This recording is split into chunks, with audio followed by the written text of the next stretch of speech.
I'm Julie McIntosh, Director of Education at Compassion Care Hospice. We know if you're considering hospice for yourself or a loved one, you probably have many questions. In this video, we're going to look at the levels of care offered by hospice. Because hospice is governed under Medicare, which is a federal benefit, all Medicare certified hospices must meet the same minimum requirements, also known as conditions of participation. One of those requirements is that every hospice must offer 4 distinct types or levels of care to meet the changing needs of our patients. Upon admission to hospice, your team will work with you to create an individualized plan of care to best serve you or your loved one. The plan is unique to each patient and is based on the patient's needs, wishes, beliefs, and values.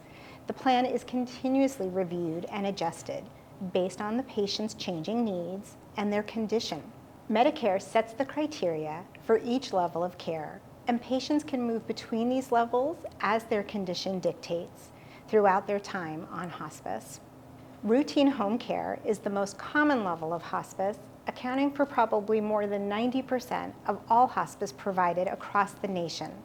With routine home care, you can expect intermittent visits by the hospice team to assist in the management and care of the patient.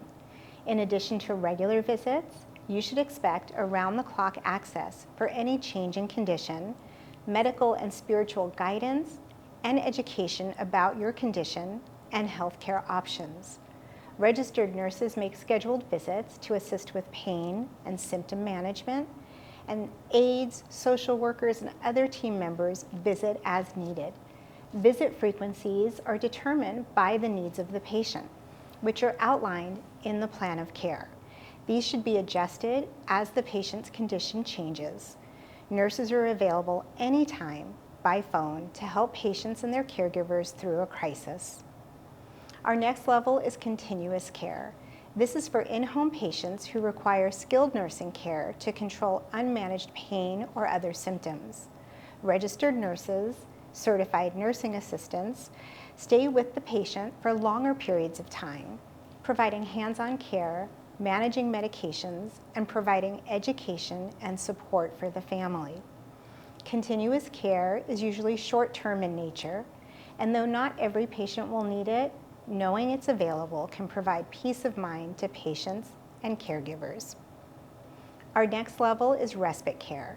This is designed to give caregivers a break or a respite from providing 24-hour-a-day care for their loved ones. Under this level of care, the patient is transferred to a contracted inpatient facility for temporary care. Hospice patients earn 5 days of respite during each certification period, which can be used together or broken into smaller segments of time. The hospice social worker assigned to your team will make all arrangements, including transportation to and from the respite facility. Respite can be set up in advance, or it can be utilized in an emergent situation, such as if a caregiver themselves becomes hospitalized or otherwise unable to provide care. Finally, general inpatient care. This is considered the highest level of care and is provided for acute pain and symptom management that cannot effectively be provided in any other setting. It's also meant to be short-term in nature, and it's provided in a contracted skilled nursing facility or standalone hospice unit. This level of care is not meant as a solution for long-term residential care, but rather to address crisis management for patients that need their pain or other symptoms managed. Some things to ask when choosing a hospice: how does the hospice staff for these different levels of care? If your loved one needed continuous care for unmanaged pain, do they have dedicated staff to meet this need? How often will the nurse visit under routine home care? Medicare mandates a minimum of once every 14 days, but some providers ensure a minimum visit once per week. For respite care, which facilities is the hospice contracted with in order to place a patient? You may want your loved one placed in a certain part of town or closer to your home. Can the hospice provide a list of facilities to you now so that you can look at it and see that it meets your needs? If your loved one has a change of condition after hours, How do they handle on-call needs? Do they have a dedicated team of on-call and triage nurses? Or do their RN case managers also take after-hour calls?